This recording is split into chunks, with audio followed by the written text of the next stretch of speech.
নমস্কার, নতুন বাংলা থেকে বলছি সন্ময় বন্দ্যোপাধ্যায়। ডিএ সংক্রান্ত ব্যাপারে তিনটে লেটেস্ট আপডেট আছে। এক নম্বর হচ্ছে যে বৃহস্পতিবার 19 তারিখ রাত্রি 9:19 সময় সংগ্রামী যৌথ মঞ্চের পক্ষ থেকে, আপনারা জানেন 9:33 সময় সংগ্রামী যৌথ মঞ্চের পক্ষ থেকে চিফ সেক্রেটারি পশ্চিমবঙ্গ সরকার নন্দিনী চক্রবর্তীকে সরাসরি কন্টেম্পট আদালত অবমাননার মামলায় পার্টি করে মামলা ফাইল হয়ে গেল। তার পার্টিকুলার ডায়েরি নাম্বার হচ্ছে 1103/2026। 19/2/2026 বৃহস্পতিবার রাত্রি 9:33 সময় সংগ্রামী যৌথ মঞ্চের তরফ থেকে বিক্রম বন্দ্যোপাধ্যায়, সুদীপ্ত দাশগুপ্তরা সরাসরি মামলাটা ফাইল করলেন সুপ্রিম কোর্টে এবং তার ডায়েরি নাম্বারটাও এসে গেছে। এটা গেল এক নম্বর রিপোর্ট। দু নম্বর হচ্ছে গতকাল সংগ্রামী যৌথ মঞ্চের পক্ষ থেকে একটি প্রেস কনফারেন্স ছিল এবং সেই প্রেস মিটে তারা জানালেন যে আগামী কর্মসূচি সমস্ত সরকারি কর্মচারী, অবসরপ্রাপ্ত কর্মচারী, স্কুল শিক্ষক, অশিক্ষক, কলেজ অধ্যাপক, কলেজ অশিক্ষক কর্মচারী, কর্পোরেশন, পুরসভা, সর্বস্তরে যারা সরকারি ডিএর অধিকারী কিন্তু ডিএটা দিচ্ছেন না, তো তাঁদের আগামী দিন মিছিল 26 তারিখ মেট্রো চ্যানেল থেকে শুরু হবে, সরাসরি কালীঘাটে মমতা বন্দ্যোপাধ্যায়ের বাড়ির অভিমুখে যাবে, পাওয়ার সেন্টারের অভিমুখে যাবে। সেটার একটা প্রেস মিট করলেন এবং সবথেকে ইন্টারেস্টিং যেটা হলো যে একই সঙ্গে বাঁ দিকে বিজেপি, ডান দিকে সিপিএমের, সিপিএম বলবো না, বাম, ফলত তাঁদের যৌথভাবে এই সাংবাদিক সম্মেলনটা করলেন। এটাই নিড অফ দ্য আওয়ার। এই মুহূর্তে দাঁড়িয়ে যৌথ মঞ্চের কনভেনার বিশ্বজিৎবাবু ছিলেন, দেবাশিস শীল ছিলেন কর্মচারী পরিষদের, এবং মাঝখানে ছিলেন ভাস্কর ঘোষ সংগ্রামী যৌথ মঞ্চের পক্ষ থেকে। তাঁরা যে আহ্বানটা জানালেন যে এবার পথেই হবে দেখা, আমি ছোট্ট সেই প্রেস কনফারেন্সটাই এই প্রতিবেদনের শেষকালে দেখাবো, কিন্তু তার আগে দেখাবো, শোনাবো আপনাদের আইনজীবী বিক্রম বন্দ্যোপাধ্যায় যে মামলাটা করা হয়েছে সেই মামলা সংক্রান্ত ব্যাপারে ছোট্ট একটা ইনপুট দিয়েছেন, সেটা শোনাবো। আর 3 নম্বর যেটা খুব ইম্পর্টেন্ট খবর, আপনারা যারা ডিএর এই প্রতিবেদন দেখছেন আপনাদের উদ্দেশ্যে বলি, সেটা হচ্ছে ইন্দু মালহোত্রার যে কমিটি সুপ্রিম কোর্ট করে দিয়েছেন, এই 23 থেকে 28-এর মধ্যে সুপ্রিম কোর্টের এই কমিটি রাজ্য সরকারের সঙ্গে বসছেন। ইতিমধ্যে তাদের তরফ থেকে যোগাযোগ করা হয়েছে এবং সম্ভবত ভার্চুয়াল শুনানিতে হচ্ছে। সেখানে উপস্থিত থাকবেন ইন্দু মালহোত্রা নিজে, থাকবেন সুপ্রিম কোর্টের প্রাক্তন বিচারপতি, থাকবেন ঝাড়খণ্ডের প্রাক্তন প্রধান বিচারপতি এবং মাফ করবেন ছত্তিশগড়ের প্রাক্তন প্রধান বিচারপতি এবং ঝাড়খণ্ডের যিনি প্রাক্তন বিচারপতি তাঁরা থাকবেন। সিএজির তরফ থেকে একজন প্রতিনিধিত্ব করবেন এবং রাজ্য সরকারের তরফ থেকে চিফ সেক্রেটারি, ফাইন্যান্স সেক্রেটারি থাকার কথা। এটা এই সপ্তাহে অর্থাৎ 23 থেকে 27-এর মধ্যে যে কোনো দিন এই বৈঠকটা হবে। ইতিমধ্যে নবান্নে সেই মেসেজ এসে গেছে। আমি নবান্নের সূত্র ধরেই খবরটাকে, ইনপুটটাকে সংগ্রহ করলাম, কারণ 6 তারিখের মধ্যে, মনে রাখবেন আজকে যখন প্রতিবেদন পেশ করছি 21 তারিখ শনিবার, সুপ্রিম কোর্টের অর্ডার আছে 6 তারিখের মধ্যে এই কমিটি কটা ইনস্টলমেন্ট হবে জানিয়ে দেবে এবং 6 তারিখ থেকে 31 তারিখে মার্চের মধ্যে প্রথম ইনস্টলমেন্ট দিতে হবে এবং 25% দিয়ে ইমিডিয়েটলি দেওয়ার কথা। প্রায় 16 দিন হয়ে গেছে, 5 তারিখে রায় বেরিয়েছে, এখনও পর্যন্ত দেয়নি। তারই বিরুদ্ধে কন্টেম্পট আদালত অবমাননার মামলাটা সংগ্রামী যৌথ মঞ্চের পক্ষ থেকে করলেন এবং আমার নিজের মনে হয়েছে যে রাজ্য সরকার ডিএটা আলটিমেটলি দেবে না, এখনও কোনো না কোনো কৌশল নেওয়ার চেষ্টা করবেন, কিন্তু ইন্দু মালহোত্রার কমিটির সঙ্গে টেকনিক্যালি ট্যাক্টফুলি বসবেন, বসে আর্থিক দুরবস্থার কথাটা তারা চিফ সেক্রেটারি এবং ফিনান্স সেক্রেটারি তাঁরা জানাবেন। আমরা ভেবে দেখছি, কিছু সময় নেওয়ার চেষ্টা করছি। Time killing tactics Mamata Bandyopadhyay করবেন। বেসিক্যালি তো প্রতারক সরকার, প্রতারক গভর্নেন্স রয়েছে, ফলত আলটিমেটলি মানুষকে কিন্তু আদালতে যেমন থাকতে হবে, সংগ্রামী যৌথ মঞ্চ যেমন আদালত অবমাননার মামলাটা করলেন, ঠিক একই সঙ্গে কিন্তু রাস্তায়ও থাকতে হবে এবং সবাইকে ঐক্যবদ্ধভাবে থাকতে হবে। আমার ভালো লাগলো সংগ্রামী যৌথ মঞ্চের নেতৃত্বে একসঙ্গে একই ফোরাম শেয়ার করলেন বিজেপি দেবাশিস শীল এবং যৌথ মঞ্চের পক্ষ থেকে দেবাশিস বাবুরা, বিশ্বজিৎ বাবুরা, এবং কর্মচারী ফেডারেশনেরও এখানে সংযুক্ত হওয়া উচিত। জানি না সেটা কবে হবেন কি না। 26 তারিখ সেই মিছিলে অবশ্যই আপনারা যারা সরকারি কর্মচারী, অবসরপ্রাপ্ত কর্মচারী যাদের ফিজিক্যালি পারমিট করবেন, অবশ্যই মেট্রো চ্যানেলের সামনে চলে আসবেন। আমার নিজেরও ইচ্ছা আছে সেদিনকের এই মহামিছিল কালীঘাট অভিমুখে যেটা হবে সেখানে থাকার, এবং সমস্ত পুলিশ কর্মচারীদেরও বলছি আপনারা নৈতিকভাবে এই মিছিলকে সমর্থন করুন। কেন একটা প্রতারক সরকার, সার্বিকভাবে প্রতারক সরকার, তাদের সরানোর জন্য সমস্ত সরকারি কর্মচারী, আপনি যদি তৃণমূল ফেডারেশনও করেন, আপনারও নৈতিকভাবে এই মিছিলের পেছনে সমর্থনটা দরকার। আমি আজকে এই প্রতিবেদন দীর্ঘায়িত করব না। আপনারা যারা আমার প্রতিবেদন শুনছেন, অনেকে ফোন করেন, আমি প্রত্যেককে বলছি এই প্রতারক মহিলা আপনাদের হকের, সুপ্রিম কোর্টের দেওয়া রায় হকের দেবে না, কিন্তু আদায় করে নিয়ে আসতে হবে। কীভাবে আদায় করা হবে সেটা ভাবিদিন বলে সময়, ভাবিকাল বলবে বা সময় বলবে। খুব দ্রুত আইনি লড়াই হচ্ছে, পথের লড়াই, দুটোকে ঐক্যবদ্ধভাবে এই সরকারকে প্র্যাকটিক্যালি প্যারালাইজ করে দিতে হবে যদি সরকার কথা না শোনে। আমি আজকে এই মুহূর্তে দাঁড়িয়ে বিক্রম বন্দ্যোপাধ্যায়ের সঙ্গে টেলিফোনে কথা বলেছিলাম, মামলাটা প্রেক্ষিতটা বলার চেষ্টা করি, বোঝার চেষ্টা করছি যে মামলাতে দীর্ঘায়িত হয়ে গেল না তো কন্টেম্প্ট এই মামলা করার ফলে। তিনি কি উত্তর দিয়েছেন খুব সংক্ষেপে শোনাবো, কিন্তু তারপর সংগ্রামী যৌথ মঞ্চের পক্ষ থেকে যৌথ মঞ্চে যিনি কনভেনার বিশ্বজিৎবাবু, তার বক্তব্যটাও শোনাবো। সেই একই মঞ্চে আছেন কর্মচারী পরিষদের দেবাশিসবাবু। আমি সেই বক্তব্যটুকু বা বিক্রমবাবুর বক্তব্য শোনানোর পর শেষকালে আপনাদের শোনাবো। শুনুন। নর্মাল যেরকম লিস্টিং হয় সেই রকমই হবে। কতদিন সময় লাগতে পারে?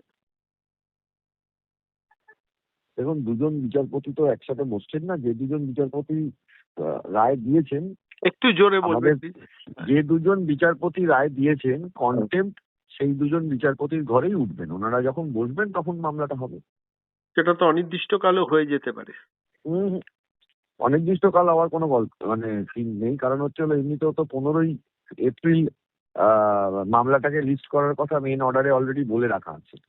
আচ্ছা, 15ই এপ্রিল লিস্ট করার কথা, মানে আলটিমেটলি নির্বাচনটা পেরিয়ে যাবে আদালত অবমাননার মামলায়। না, যদি আমরা দেখি যে দিচ্ছেই না, তখন আমরা আবার মেনশন করব। মেনশন করলে যে দুজন বেঞ্চ রায় দিয়েছিলেন সেই দুজন বেঞ্চেই আবার হয়। একটা প্রশ্ন আসছে, এই আদালত অবমাননার মামলা করার ফলে আলটিমেটলি কি মানে এই রাজ্য সরকার কোনো অ্যাডভান্টেজ পেল? আমার এই প্রশ্নটা মনে আসছে, তার কারণ তাদের তো ইমিডিয়েট এফেক্টে এটা দিয়ে দেওয়ার কথা। তারা বলবে আদালত অবমাননার মামলা হচ্ছে, সেটা শুনানি হোক, তারপরে আমরা এটা নিয়ে ভাববো। এরকম কোনো সম্ভাবনা? না না না না না না না না না না, আদালত অবমাননা মানে যে রায়টা দিয়েছে সেই রায়টা কার্যকর করানোর জন্য মামলা। আমরা কিছুদিন দেখবো, দেখার পরে মেনশন করে দেবো।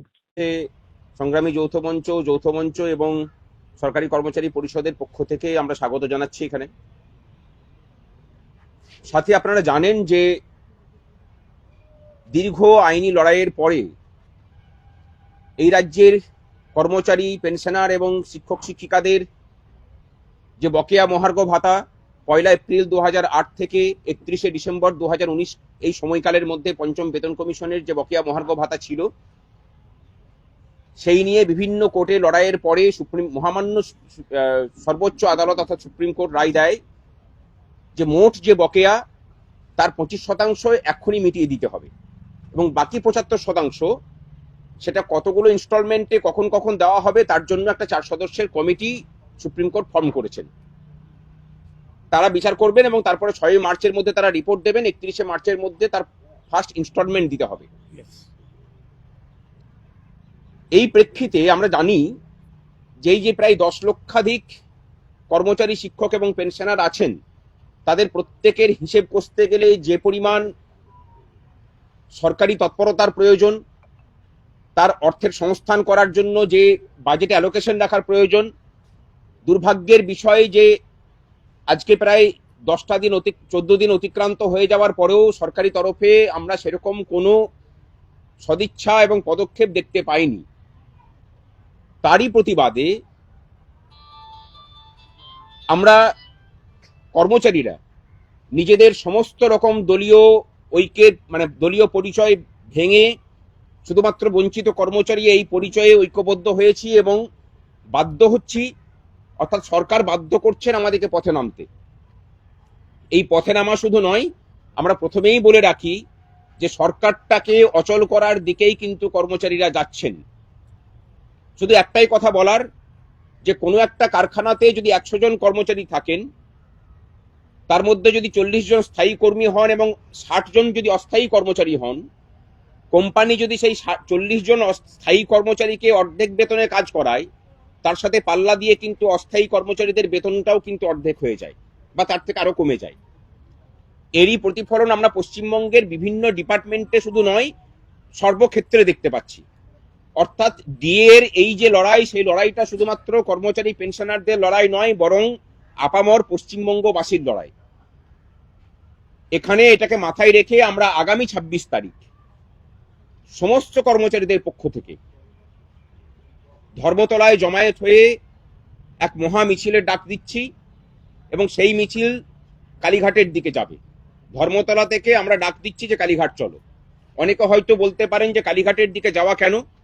আমরা মনে করছি যে সুপ্রিম কোর্ট রায় দিয়ে দেওয়ার পরেও মাননীয় মুখ্যমন্ত্রীর যে বক্তব্য এসেছে যে এখনো পর্যন্ত নাকি এটা আদালতের বিচারাধীন বিষয়, সেটা সাংবিধানিক পদে বসে থাকা কোনো মুখ্যমন্ত্রীর কথা হতে পারে না, সেটা কোনো দলীয় কোনো পদাধিকারীর তার কথা হতে পারে।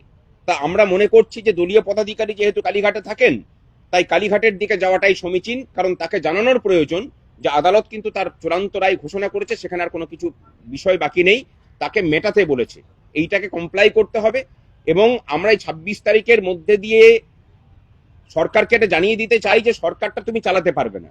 যদি প্রয়োজন পড়ে, এই যে যুবসাথী সহ বিভিন্ন প্রকল্প চলছে, এই প্রকল্পগুলো কিন্তু ব্যাহত করার দিকে আমরা যাব।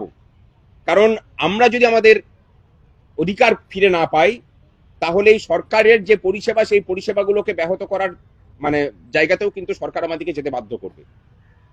আগামী 26 তারিখ 12:30টার সময় মেট্রো চ্যানেলের কাছে আমাদের জমায়েত হবে এবং সেখান থেকে মিছিল যাবে কালীঘাটের দিকে।